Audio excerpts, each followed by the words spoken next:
Imagine आप एक data engineer हो और आपके प्रोडक्शन डेटाबेस में 100 टेराबाइट्स का डेटा है और आपको डेवलपमेंट करना है, तो आपको प्रोडक्शन का डेटा डेवलपमेंट वाले लेट्स से डेटाबेस में लेके आना पड़ेगा।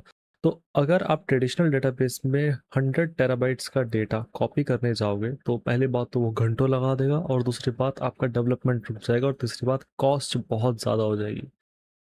इसलिए स्नोफ्लेक यहाँ पे बहुत ही अच्छा काम करता है, कॉल्ड ज़ीरो कॉपी क्लोनिंग।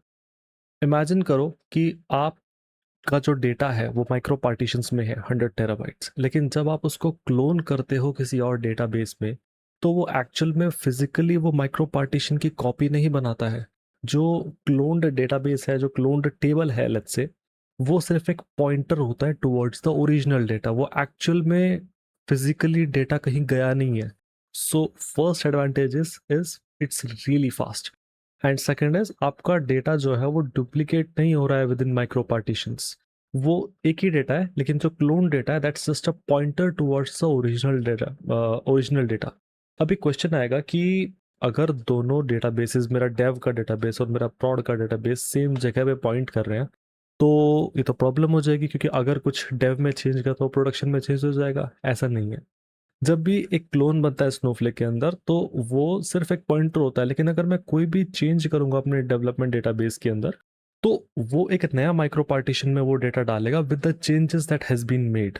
आपका प्रोडक्शन का डेटा जो है वो कंप्लीटली इंडिपेंडेंट रहेगा आपके क्लोन्ड डेटाबेस से, लेकिन जो क्लोन डेटा होगा, जहां तक वो एग्जैक्टली सेम है, it is just a pointer, लेकिन जहां पे भी उस डेटा में कोई चेंज आ गया, it is a separate micro partition. इससे बहुत ही ज़्यादा डिफरेंस आता है ट्रेडिशनल डेटाबेस में और स्नोफ्लेक के डेटाबेस में, जिससे कि आप ये जल्दी से जल्दी इन्वायरमेंट क्रिएट कर सकते हो, प्लस आपका टाइम बचता है, आपका पैसा बचता है, और आपका स्टोरेज बहुत ज़्यादा बच जाता है। इससे आप क्या कर सकते हो, आप कंप्लीटली एक सैंडबॉक्स इन्वायरमेंट क्रिएट कर सकते हो विद इन सेकेंड्स, और आप एक्सपेरिमेंट्स, अपने प्रोसीजर्स को, अपने प्रोसेसेस को रन करके देख सकते हो कि भाई प्रोडक्शन में जो डेटा होगा वो सही तरीके से काम करेगा भी कि नहीं। क्योंकि जब भी आप एक क्लोन बनाते हो ना, तो वो दैट पॉइंट इन टाइम का एक कॉपी तरीके से बन जाता है, वो अपडेट नहीं रहता है। मान लो आपने अभी 1 घंटे पहले एक क्लोन बनाया, पूरा प्रोडक्शन का एक टेबल था, आपने उसका क्लोन बना के आप डेव में ले आए, तो अब 1 घंटे बाद तक जो चेंज हुए हैं, उस ड्यूरेशन में जो चेंज हुए हैं 1 घंटे पहले से और अब तक जो चेंज हुआ है आपके प्रोडक्शन डेटाबेस में, वो आपके डेव में नहीं आएगा। वो सिर्फ उसी पॉइंट इन टाइम का स्नैपशॉट होगा, और वो पॉइंटर होगा टुवर्ड्स द ओरिजिनल डेटा। जो आप डेव में करोगे वो अलग चलेगा। तो ये बहुत ही बेसिक सा डिफरेंस है, जो कि बहुत ही अमेजिंग चीज़ है स्नोफ्लेक के अंदर। लेकिन डिजास्टर वहां पे होता है जहां पे आप अपना मेन डेटा को ही डिलीट कर देते हो। This is the most most important thing जो स्नोफ्लेक की रिवोल्यूशनरी लगती है मुझे। तो आई डोंट नो ये चीज़ बाकी अदर जो डेटाबेस सिस्टम है वो क्यों इम्प्लीमेंट नहीं करते हैं। इसको बोलते हैं हम टाइम ट्रैवल। लिटरली हम लोग टाइम ट्रैवल करेंगे अपने डेटा को लेके, लेकिन उससे पहले हम एक बार डेमोन्स्ट्रेशन देख लेते हैं क्लोनिंग का, कि क्लोनिंग एक्चुअल में होती कैसे है। लास्ट टाइम हमने एक कस्टमर डीबी डेटाबेस बनाया था, और हमने कोई स्कीमा नहीं बनाया। Let's just create a schema, let's say Dave, हम अपने स्कीमा लेवल पे हम अपना डेव और प्रॉड डिफाइन कर लेते हैं, ठीक है। तो मैं इसमें सिर्फ प्रॉड लिखूंगा। I know it's a very bad name, ऐसे नाम रियलिटी में नहीं होते हैं। और यहाँ पे मुझे एक टेबल चाहिए। अब if you see no objects found, तो हमें एक टेबल चाहिए, राइट। हमें उस टेबल में डेटा चाहिए। तो अब डेटा कहाँ से लेके आए, तो Snowflake is generous enough to give us a sample data set. If I see this database, this is a shared database जो स्नोफ्लेक ने बाय डिफॉल्ट हमारे साथ शेयर किया हुआ है। इसमें बहुत सारे स्कीमाज हैं। let's just to take this one and we have these tables. If I click this table, we'll see 4 साल पहले स्नोफ्लेक ने इस टेबल को बनाया था। 15 मिलियन रिकॉर्ड्स है इसमें, एंड 1 GB डेटा है। तो थोड़ा छोटा टेबल एक्चुअली, नो इश्यूज, हम यही टेबल लेते हैं। इस कस्टमर वाली जो टेबल है हम इसको उठा के डाल लेते हैं अपने प्रॉड के अंदर। तो वो कैसे करेंगे, हमें उसके लिए क्वेरी लिखनी पड़ेगी। हम अपने वर्क स्पेस में आ जाते हैं, और प्रोबेबली हमारी जो डेटा इनट वर्कशीट है ये खुल गई है। तो हम यहाँ पे क्या करेंगे, क्रिएट और रिप्लेस टेबल। अब अपना टेबल नेम देना है, तो टेबल नेम आपका जो होगा वो फुल्ली क्वालिफाइड टेबल नेम होना चाहिए, या फिर आपका टेबल डेटाबेस और स्कीमा जो है वो आपकी वर्कशीट में डिफाइन होनी चाहिए। ये दोनों बहुत इंपॉर्टेंट चीज़ है। अगर आप यहाँ पे डिफाइन कर देते हो, जैसे मैं कस्टमर डीबी और पब्लिक, सॉरी प्रॉड, ये दोनों मैं डिफाइन कर रहा हूँ, तो यहाँ पे अगर मैं सिर्फ टेबल का नाम कस्टमर्स भी लिखूंगा ना, तो वो बाय डिफॉल्ट जो बनेगी, ये जो टेबल बनेगी ये मेरे कस्टमर डीबी डेटाबेस प्रोड स्कीमा के अंदर बनेगी। लेकिन अगर यहाँ पे कुछ सेलेक्टेड नहीं है तो आपको फुल्ली क्वालिफाइड नेम देना होगा। वो कैसे देते हैं? Customer dB underscore dB dot, अब देखो ये ऑटो कंप्लीशन में दिखा रहा है प्रोड डॉट लेट्स से कस्टमर्स, ये मेरे टेबल का नाम है। एज मैं बनाना चाहता हूँ सेलेक्ट स्टार फ्रॉम, अब वो जो डेटाबेस था उसके नाम के लिए हम डेटाबेस पे आ सकते हैं डायरेक्टली, हमें पूरा लिखने की भी ज़रूरत नहीं पड़ेगी। स्नोफ्लेक सैम्पल डेटा पे आएंगे, ये वाले स्कीमा में टेबल्स में ये कस्टमर का डाटा है, इसको क्लिक करके प्लेस नेम इन एडिटर, तो जहाँ पर कर्सर होगा डायरेक्टली वहीं वो लिख देगा। तो क्लिक किया, अपने आप लिख दिया। अगर आप ये नहीं करना चाहते तो इसके ऊपर क्लिक कर यहाँ पे आएंगे, हम कस्टमर जो है इसको कॉपी कर लेंगे। डेफिनेशन में से हम नहीं देख सकते, इसके कॉलम्स बहुत सारी चीज़ें हैं इसमें खुद से देखने वाली, हम डायरेक्टली प्रीव्यू करके देख सकते हैं इसको। लेकिन अगेन हम क्या करेंगे, 3 डॉट पे आएंगे, place name in editor, directly इसने लिख दिया। सेमीकोलन लगा के कंट्रोल एंटर प्रेस करेंगे तो हमारी क्वेरी एग्जीक्यूट होगी, रन हो रही है क्वेरी। बहुत ही अमेजिंग चीज़, एक और टॉपिक आगे आने वाला है क्वेरी आईडी का। धीरे धीरे जैसे जैसे हम आगे सीखेंगे हम इस चीज़ को देख पाएंगे। 9.8 सेकेंड लगा है इसने और हमारे पास डेटा आ चुका है। तो अब हम उस डेटा को क्वेरी करके देख सकते हैं। हम क्या करेंगे, सेलेक्ट स्टार फ्रॉम, और ये है मेरी टेबल का नाम। हम सारी चीज़ें सेलेक्ट नहीं करेंगे क्योंकि काम का कंप्यूटर लगता है, तो हम लिमिट कर लेंगे अपने रिजल्ट सेट को, सिर्फ हम टॉप 100 रिकॉर्ड्स देख लेंगे।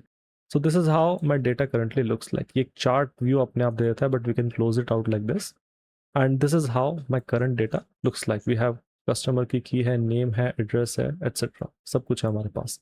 तो हमें मान लो इस डेटा को क्लोन करना है अपने डेव वाले डेटा, डेव वाले स्कीमा में।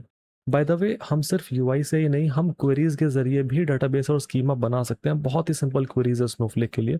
मैं छोटा सा ऐसे पार्टीशन डाल दूंगा just for the sake of simplicity. By the way this 2 dash is considered as a comment. तो हम डेटाबेस और स्कीमा भी क्वेरी से ही बना सकते हैं। मैं क्या करूंगा, क्रिएट, अगेन आप छोटा लिखो बड़ा लिखो does not matter, I just prefer this, create और रिप्लेस डेटाबेस। डेटाबेस नहीं बनाना, हमें एक्चुअली स्कीमा बनाना है। तो स्कीमा कहाँ बनेगा, ये कस्टमर डीबी के अंदर बनेगा। किस नाम से बनेगा, लेट्स से डेव नाम से बनाएंगे हम स्कीमा। मैंने कंट्रोल एंटर प्रेस किया, मेरा स्कीमा सक्सेसफुली बन चुका है। हम जाके देख भी सकते हैं, यहाँ पे एक रिफ्रेश करेंगे, अपने डेटाबेस पे आएंगे और ये रहा मेरा डेव स्कीमा। तो मुझे क्या करना है, मुझे प्रॉड के ये वाली जो टेबल कस्टमर है मुझे इसका क्लोन बनाना है मेरे डेव में। तो क्लोन करने के लिए बड़ी ही सिंपल सी कमांड है, क्रिएट और रिप्लेस टेबल। मैं अपनी टेबल नेम दूंगा जो मेरा टेबल नेम होने वाला है कस्टमर डीबी डॉट प्रॉड।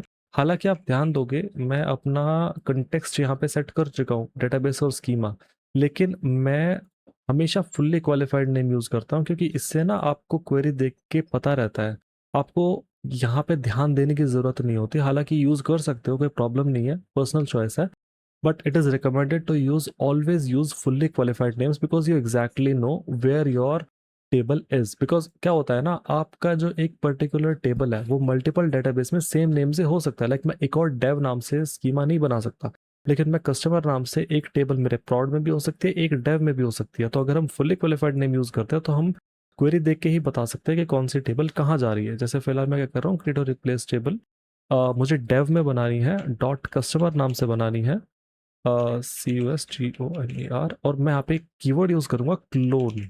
मुझे कोई एक क्लोन करनी है टेबल, कौन सी क्लोन करनी है, ये वाली क्लोन करनी है। इसको यहाँ से उठाएंगे, पेस्ट करेंगे, और जैसे ही मैं ये करूंगा तो अब आप यहाँ पे देखो विद इन मतलब 1 सेकंड भी नहीं लगा, कंप्लीट 800 मिली सेकेंड्स के अराउंड लगा और मेरे पास एक नई टेबल आ चुकी है। मैं रिफ्रेश करके दिखा देता हूँ, डेव के अंदर मेरे पास एक और टेबल है, same number of column, same row size, size भी सेम ही दिखा रही है 800 MB के आसपास, और ये वाली भी उतनी ही दिखाएगा ये। तो डिफरेंस कहाँ कहाँ आया, अब आप देखो जो पहली क्वेरी मैंने चलाई थी, मैंने क्रिएट और रिप्लेस टेबल किया और सेलेक्ट स्टार किया इस टेबल से, इसका मतलब जो भी डेटा इसके अंदर आएगा वो इस टेबल में बन जाएगा। एक और मैं व्यू दिखा रहा हूँ, please don't get confuse from this, लेकिन अगर आप ये वाली क्वेरी देखोगे, ये वाली क्वेरी क्रिएट और रिप्लेस टेबल, इसको लगे 9.8 सेकेंड्स, लेकिन यहाँ इसे लगे सिर्फ 800 मिली सेकेंड्स। ये डिफरेंस होता है जब डेटा फिजिकली माइक्रो पार्टीशन में कॉपी होता है वर्सेस जब हम एक क्लोन बनाते हैं। और ये क्लोन डेटा भी बिल्कुल ऐसा ही दिखेगा जैसा मेरा ओरिजिनल डेटा दिखता है।